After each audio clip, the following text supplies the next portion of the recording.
So let's get right into it. So step one is the preparation. So how do we actually prep for this?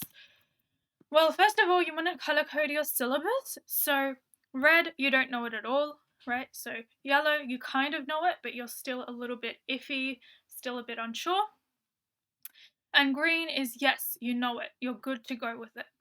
So then rank your knowledge. So syllabus points, subtopics, and modules. Go through each one, rank your knowledge. How well do I know this? If you kind of know it, how much percent do you know? Like, do you know about 60%, 50%, half of it, whatever it is? And modules as well. Okay, so that is the first step. Second step is to study, right? To make sure you put in the hours. No, you actually really do have to study. So I'll set aside a bit of time at the end to go through a few study tips and tricks to hopefully help you out as well with that. Active recall, so writing down everything that you remember for a specific syllabus point off of the top of your head. So, what is involved? How can I improve? So like this is everything that I know for passive transport. And then you can compare it to the notes and to the textbook and go, okay, this is how much I know, this is how much I'm meant to know. How can I change that? How can I actually go ahead and fill the gap of knowledge? So write sample answers for both syllabus points. For the syllabus points. So biology questions are not that far-fetched. And the inquiry questions. So syllabus points, you want to be able to, for example,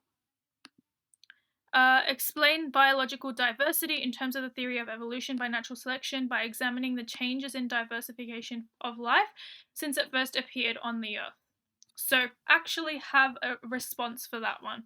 Second one, analyze how accumulation of microevolutionary changes can drive evolutionary changes and speciation over time, for example, through the evolution of the horse and the platypus. Next, explain using examples how Darwin and Wallace's theory of evolution by natural selection accounts for convergent and divergent evolution. Have a response for it. All right, so you want to be able to do that for every single one. So explain how punctuated equilibrium is different than the gradual process of natural selection. So how we went through the slides today, right? So for each one, we had sort of a response and sort of content that went along with it. This red box, we had content that went along with it. That's what you want to do. That's how you can actually have that active recall. That's how you can improve your answer and go from there. Okay? So hopefully that's making sense. Then you have your inquiry question. What is the relationship between evolution and biodiversity? Then you can answer this entire question using all of this information that you'd gathered from the smaller questions to help you answer the bigger question at hand here.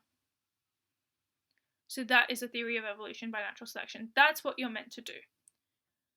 And that's a study technique that I would highly recommend. Okay? So making sure that you do understand that. Step 2, how to write a plan. So here's our question. Assess the importance of physical digestion in a mammalian digestive system. So first of all, you want to underline, highlight the key terms like I've done here. So assess is our HSC verb. The importance of physical digestion in a mammalian, specifically in a mammalian digestive system. So don't worry if you highlight the bulk of the question like I've done here, because you are still breaking up the keywords and interacting with what is in front of you. And they're all different. Like they're like different sections that you can then think of differently. Then you want to practice planning questions so that you can find out which planning system works for you. Okay, so which planning system works for you? I've got an example of one down the bottom, which I would highly suggest you have a look into in your own time as well.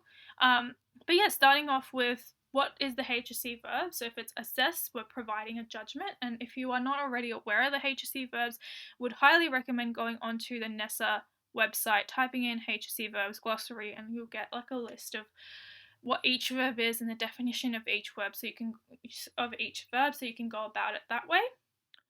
It's essential. It's very important to understand it. And then go into, okay, what are the key words? In this question, we've got importance as a key word, because it shows, okay, what is the value? We're trying to figure out what the value of it is. How does it actually impact other processes and help the organism? Yeah, so that is where importance comes in. Physical digestion, so mechanical, for example, this idea of tearing, chewing, increasing surface area for chemical digestion and enzymes. So you can see how that's all playing a role here, and we're actually just having little bullet points of information to help us create a better answer. If you were to just go in and just write the answer, you may not be able to structure it as well because you don't have like a plan of a structure going on in the question. And then the mammalian digestive system. So, for example, humans. Physical digestion, chemical digestion, mouth, stomach. So you're actually identifying an example and you have the time to think of it in your plan. So a little bit of a recap. Again, I really want you to understand and focus on this. It's very important. Assess. So to provide a judgment, it is essential that you provide a judgment, right? You want to have your own opinion. This is why I always say memorizing is good, but understanding is better. Okay? You want to actually understand the information rather than regurgitate the same memorization that the person next to you has done from the textbook. You want to differentiate yourself from the other people in your class. Importance. So looking at the key term, the second key term, physical digestion, the third key term, mammalian digestive system, and then having points underneath of how important it is and how we can link it to the question and how we can help answer the question. Right, so hopefully that's making sense. Righto, so we're going to move on to the next one, which is step 3, which is looking at crafting your response. Okay, so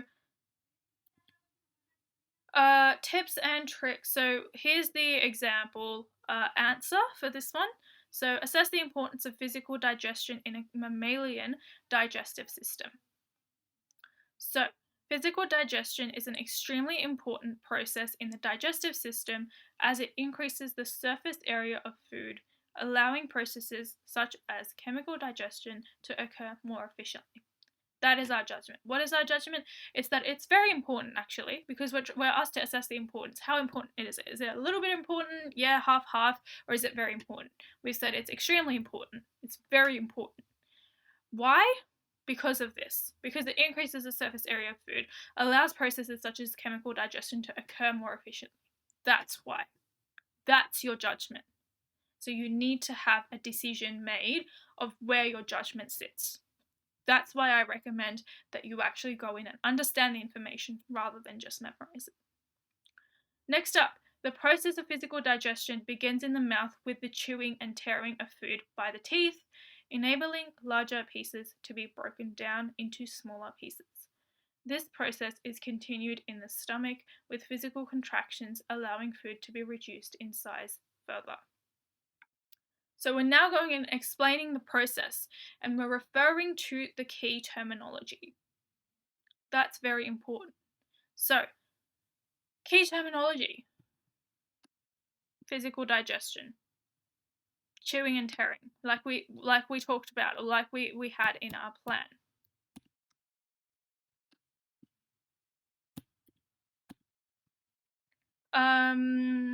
Larger pieces to be broken down into smaller pieces. This process is continuing in the stomach. Physical contractions. Reduced further in size, and then you'd go into SA, surface area and volume, and etc. So you're actually explaining the process. You're not saying, yeah, this process is important. That's it. You're actually going in and saying, this is the process. This is why I'm saying it's important, right? And you're referring to key terminology along the way. Okay, next up, further elaboration on judgment. So This is significant in increasing the surface area to volume ratio of the food, allowing enzymes as biological catalysts to break down food at a faster rate. So you're further elaborating on your judgment that you made right up here at the start. So why is it important? Because also of a surface area to volume, but you go into that after you've explained it a little bit, right? So that's where enzymes can come in and they can help break down the food. So you're explaining the process a little bit more. So you're elaborating on your answer. Okay? And then finally, finish off with an example. A nice little example at the end. An example would be the salivary amylase, which begins the breakdown of starch in the mouth. So that's our example of the enzyme that allows food to break down at a faster rate. In that way, we're able to get the 4 marks of assessing the importance of physical digestion in a mammalian digestive system. Okay? I hope that's making sense. Yeah, so I would highly recommend doing this process of breaking everything down into a smaller structure for you to then go into more effectively, I guess. Moving on to step 4, how to think like a marker and why this will secure you a band 6. So it's really important to think like a marker, and the reason that I say this is because when you think like a marker, you know how to write in accordance to what the marker would like to see on the piece of paper. So then you can efficiently and effectively get a band 6 answer. Right, so you want to think, okay, how many marks are actually involved in this? How can I actually achieve this? How do I go about this? All of those questions. So, how to think like a marker and why this will secure you a band 6. Right, so try to imagine what the marking guidelines would be for the question that you're answering. So in this case, we're going to go back to our previous question, which was assessing the importance of physical digestion in a mammalian digestive system. So where would our marks be coming from? When we know where our marks are coming from, we know what to write so we can actually get those marks. So we want to be able to provide a judgment statement. That's 1 mark. Judgment statement. What's our judgment? We say that it's actually physical digestion is very important. It's extremely important in the digestive system because it allows chemical digestion, right? And it increases the surface area of food. So we have a judgment, so we can tick that off. Number 2, you want to be able to define physical digestion. Why? Because it's in the question. It's a key term. It's the main term of the question. The question is surrounded by physical digestion and your ability to understand physical digestion. So, the process of physical digestion begins in the mouth with the chewing and tearing of food by the teeth, right? Enabling larger pieces to be broken down into smaller pieces. Definition. Have we defined it? I think so. We can then tick that off. Because in our criteria it says define physical digestion, we've done that. Number 3, describe how physical digestion aids with chemical digestion. So we're making that connection with chemical digestion. Let's go back. Chemical digestion. Do we have any chemical digestion? Yes, we do. It's all in our yellow.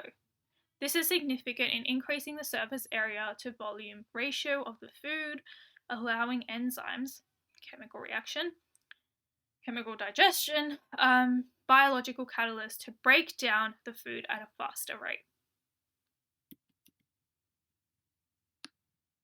That's 2 marks.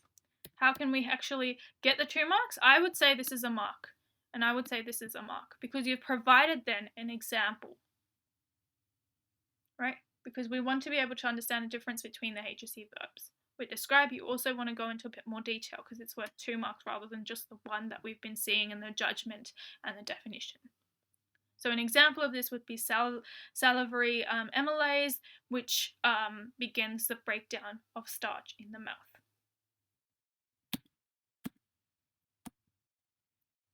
That's going to be the 2 marks. That's how you get the 4 marks. So you have to think of that process, and I guess it will become muscle memory when you keep doing it, and it will become a lot more normal as you continue to do the same process again and again, over and over and over. It will just come to you naturally to have all of that. Okay, so let's move on to the next slide, which is looking at how to think like a marker and why this will secure you like a band 6, second part. Secure you a band 6, second part. So things to consider. Does my answer respond to the question and have points for each mark, for each allocated mark, right? So does it actually answer the question? Are you missing a significant chunk of the question that you're not answering? So for example, if you just completely ignore this, then no, you haven't answered the question. You've answered part of the question, so you need to go back and alter your response so that you've answered the full question. Okay? So do you have points allocated for each mark? Do you have points for judgment? Do you have points for definition? Do you have points for that chemical reaction component? Do you have an example? Can you actually go ahead and mark your own response and say, I've given myself full marks because I think I've done enough? If not, go in, alter your answer. This at the start will feel like it's a very long process and you feel like, how can I do this in an exam? But over time, you'll find that this process becomes a lot easier, and you'll find that this process will become like muscle memory. So you won't even need to go through all the steps. You'll just be doing it in your head and go, yeah, that's all good. That's the aim. Next, have I defined all the key terms along with the key terms which may not be explicitly mentioned? So markers are looking for key terms in your answer, and some of the key terms are outside the question. They're not going to be mentioned, but they expect you to have some sort of a reference to those terms. So if we go back to our question, we know our key terms are importance, physical digestion, mammalian digestive system. We've referred to those terms, but we've also referred to some of the key terms that are not listed explicitly. For example, chewing and tearing, which we saw in our plan, physical contractions, stomach, further reduced in size, surface area to volume, biological catalysts, which are enzymes, salivary amylase, so examples essentially, chemical digestion. There's no mention of any of that in the question, but you are expected to refer to some of those terms because that is how you would explain your answer anyway, right? So those things become important. And you may say, this is almost impossible to do. You may say that because you're starting out, but honestly, it's not that difficult. I think with practice, it should get a lot easier. Okay? Next one, do I have examples? Okay, it depends on how many marks the question is, but if it is like a 4 marker, you want to include some sort of an example like we have here. Because it actually shows that you've understood the content. That you've gone and thought about, okay, here's even an example for you. Have I avoided a topic, failed to explain a concept in depth? If you have, means you need to go in and alter your response. So, for example, you may have completely removed the chemical digestion component. That means you need to go in and fix your answer. You need to go in and alter your answer so that you have included chemical digestion. So asking yourselves these questions. And again, would highly recommend you start incorporating this process from now. So that when you get to your exams, when you get to the HSC, when you get to trials next year, that this process becomes a lot easier. And it becomes like muscle memory, like I've been saying, like a broken record. So these are the questions you should be asking yourselves before you answer a question, after you've answered a question, and when you are proofreading your answer. So at 3 stages you're asking. When you have your plan, that's before you answer the question. So you're looking at your plan, you can add things there so you don't have to go in and change your response. Even when you're proofreading your answer, you want to make sure, hey, look, have I missed anything? Have I got all the key terms? Highlight the key terms if it helps out. Underline them if it helps out. Highlight the example if it helps. Whatever the case, just make sure that you do have these steps under your belt because they will really change your answer and they will help you out tremendously. Okay. So, some study tips that I've put in here to help you all out. So, first of all, know what to study. Please look at the syllabus.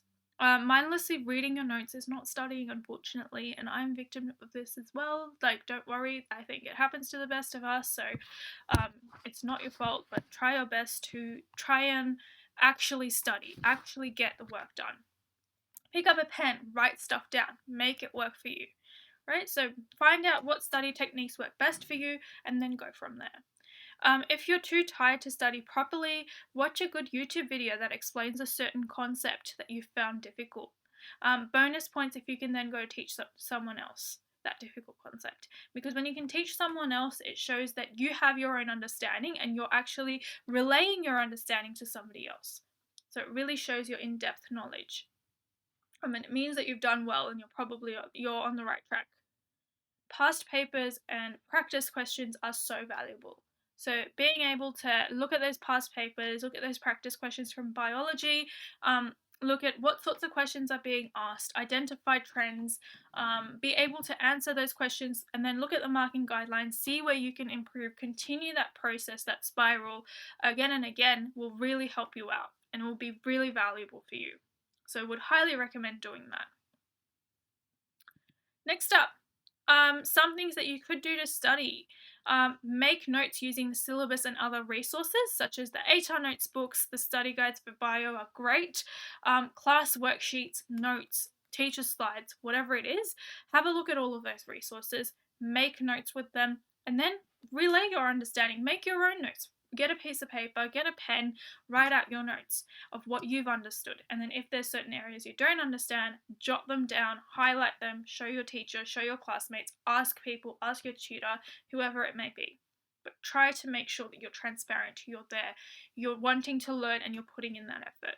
Because those study techniques and study tips that you foster now will continue to grow, and it will only help you, and you'll only get better at them at the HSC when you're doing your HSC, when you're doing your trials, when you're going through assessments next year. Teach someone a hard concept because that shows that you have your own understanding, you're relaying it, like I mentioned earlier. Teaching someone is probably one of the best things that you can do, and it will probably give you a confidence boost. It definitely does for me when I'm able to teach someone else, because it means that I have a good enough understanding that someone else was actually able to learn from my explanation. Past papers and practice questions, like I mentioned earlier, go through that process, go through that cycle of, hey, I've done a practice question, let me look at the marking guidelines. Okay, this is what the marking guidelines say. I'm going to go back to the practice question. I'm going to attempt to do it again in accordance to improving the marking guidelines. Look at the amount of lines as well in the question. If there's 2 lines, don't write 15 lines. That is not ideal. You're wasting your time that you could be spending doing something more efficient and effective for you to get more marks. Palm cards. Have palm cards. It's so important to have palm cards. If you're somebody that uses them, you may not be, but I think it works really well for biology because there's a lot of definitions and a lot of content, so you can have like the definition and then the term and the like concept at the back, something like that, if that works for you. Draw pretty diagrams. I drew diagrams. They weren't necessarily very pretty, but they were there and they were really helpful for me to break the sort of notes that you have that is just like really boring and just that one repetitive note taking that can, be quite boring for your brain and cause you to switch off. If you have something different that your brain can use to understand and absorb information, that can be really helpful. Record yourself explaining things and then listen back on it later. So whether that be on a video or audio, just so you can then go back and keep listening to it and actually develop more of an understanding, because repetition is key to success in a lot of these courses, especially when you're memorizing a bunch of stuff. This can also help you understand it rather than just stop at memorize. Okay, so those are some things. Again, making notes, writing out important concepts, teaching someone, really important, past papers, HSC practice questions, looking at the marking guidelines, going through that spiral of improvement, palm cards if that's something you're interested in, pretty diagrams again if something you're interested in, recording yourself as well. So those are some of the tips there. Another tip is to find your optimal study time. Everyone has a different schedule. Everyone has different times where they feel most productive. Some people may feel really productive in the morning. Some people will feel really productive during the nighttime. It is your job to find out when you feel most productive and you feel like you can get the best work done, to find that time and use it, right? Rather than waste it. So you have to identify your available hours to study and set them aside. You may have extracurricular activities such as sport, whatever it may be. That's completely fine. Just make sure that you have time set aside for study as well. Set aside times where you have an opportunity to be productive and you won't be interrupted by anybody. Because when you're interrupted, whether that be by your phone, whether that be by a family member or a friend, whatever it is, you will break that that cycle of studying, and then you probably won't come back to it till later, and you may not have the same mindset, the same focus that you once did. So try to find a time where if you're doing something, you can do it continuously for a while, so that you can try and be as productive as you can. In the lead up to your study hours, hype yourself up. Something I did was actually reward myself at the end. So I'd say, okay, I'm going to study this week, and then on Saturday or Sunday, I'll go out with my friends or with my family for lunch or for dinner or for a coffee or whatever it is. So in that way, I'm actually hyping myself up. I'm actually like, you know what? Yes, I'm going to push as hard as I can. At the end of the week, I'll get a chance to enjoy. Okay? Study timetable. So I'm sure every study skills talk that your school has made you listen to has said this, but my study timetable was how I survived the HSC. So make it early. Plan for every single thing, right? You don't need to do this before the exam. You need to do this before the exam, and it needs to be done in time so you don't stress about missing anything. So even the tiniest thing, like I need to actually analyze, how to approach this biology question. Okay, let me note that down. Hey, I actually need to do this for English, right? Study timetable is for all your subjects. You can not just delete something off of the study timetable if you don't get something done on the day, then change it to another day so you still have time to do it, and do it immediately after it's been done. So if you haven't been able to get through writing a practice question for the biology practice question that you were doing because you got delayed at school and you actually have an extracurricular on at school, change it. Okay, I'm actually going to move this to Friday evening. Right, so you're not just deleting it or completely removing it. As soon as you come home after that extracurricular, you actually have time and you go, I'm going to do this on Friday. Or I'm actually going to spend a bit of time now that I was actually going to have free time for because of that time that I've cut off. I know it's annoying and I know it's a little bit like, can't be bothered, but please find the time. You will thank yourself when you get to that exam season and that exam stress comes to you. Next up, know what to study. So look at the syllabus. Yeah, we talked about that. That's fine. Okay, reading time. So read through the entire paper briefly when you have an exam. Choose which question you'll do if you're given options. Think about some of the approaches to any trick questions that you see. And don't overthink any questions that you think look hard. Chances are they're probably there to trick you, to make your brain go, oh my god, I can't do it. But when you actually read it, try and focus, sit down with the question, look at the diagrams, whatever's given to you, and just really analyze it, and then you can have a go at answering it. Okay? That is what your reading time is for. To actually have a moment with it before you just go in straight away into writing. So, a lot of the time in multiple choice for a lot of subjects, they actually provide a recommended time that is way higher than what is, I guess, normal or realistic. So that was especially the case for me. So I usually left like the extended response things towards the end. And then if I sped through, my previous sections that I could have leftover time to use to perfect my essay. So always try to leave at least 5 minutes at the end of an exam to double check over your work, and that check if you haven't made any major screw ups. And how do we do that? Let's go back. Answer these. Answer them, make sure you know them, make sure that you have enough practice that you have memorized them when it comes to exam time.